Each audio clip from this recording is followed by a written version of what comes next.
Next week's ZRacing courses are at Crit City. I've done 932 laps of Crit City and I've won 27 races here. So this is the inside line. First of all, bike choice. Go as aero as you can. Don't go hiding on your Tron. If you've got the disc wheels and the Venge, get on the most aero setup you have. I'm going to be checking your garages. If you're hiding away and pretending that you haven't got to the right level, I will find out. Go aero. The power-ups are going to be Draft Fan, Feather and Ghost. Now the Ghost is pretty much useless in my opinion, but the Draft Fan, you've got two choices as to where you use it.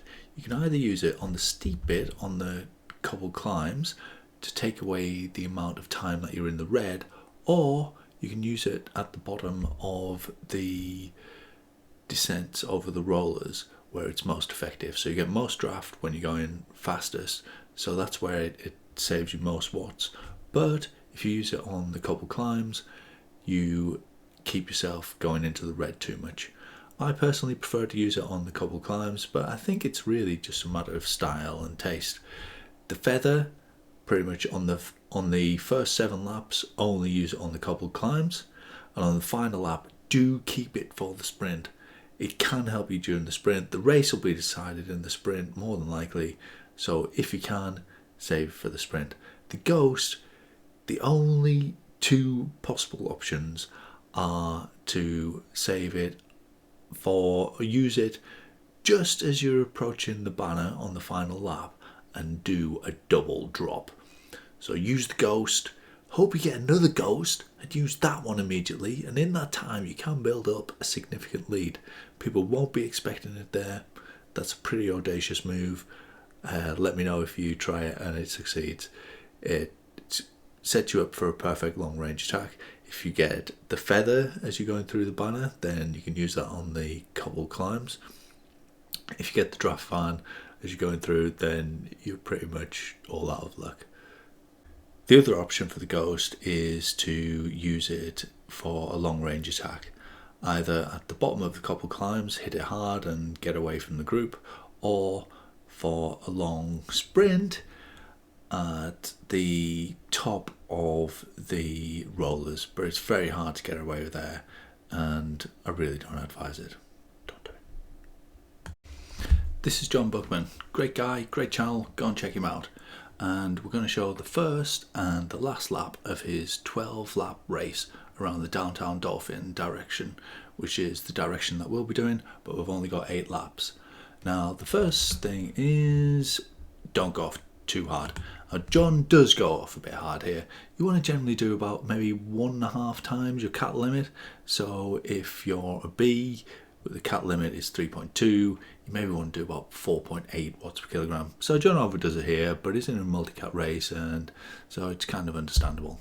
And the next thing to note is that, as you can see from the course profile, there is a little bit of a lump here, which is almost imperceptible when you're riding, but you can take a bit of a rest here and you'll still stay in the draft. We're going to go up the cobble climbs 8 times because we've only got a teeny little lead in, and it's kind of in half. You can take a tiny little break halfway up, but in general with this race it's all about staying in the draft. 95% of these are going to end up in a bunch sprint, so you just want to be as efficient as possible, not like this guy on Maniac on the Buffalo bike for some reason. Here we go into, we'll change over and do his final lap, and he's taking a great position here towards the back of the group. That's where you get the maximum draft, just at the back of the fastest riders effectively. He follows move, which is maybe a little bit overly prudent. Backs off a bit down this slight descent, which is a good idea. Now, if you haven't got a sprint, then wearing people down up the cobble climbs over the first 7 laps is a great idea. Whittle the field down, but as I say, 95% of them are going to come down to a bunch sprint. So if you haven't got a sprint, the smaller you can make that field, the more chance that you've got, and the more chance that you've got that you're going to drop the sprinters in the early laps. But John does a great job here. Takes about third or fourth wheel up the cobble climb, which is just about ideal. Puts the power down when he needs to. Doesn't take the mini brake, which is probably wise on the last lap, and just follows wheels here. And usually you'll get someone going away quite hard on the final lap, but not particularly here. And it's just a case of learning to surfing the wheels as best you can, and John's doing a great job. And there's only actually 8 meters of climbing per lap, which is mainly on the cobble climb, which is only the height of 40 African swallows. I don't know if you've ever ridden your bike over 40 African swallows like I have, but it's not that high. And on these rollers, you want to hit it a bit harder on the ascents and ease off a bit on the descents in general. Less so on the final lap when people will be going harder. Hit your sprint on the last, by the last tree on the left, and then lay it all down as you're coming in. Speeds will be high because you're hitting so you can't leave it too late. And John takes his first podium in B-Cat in the Crit City race. Great celebration, and that is how you do it.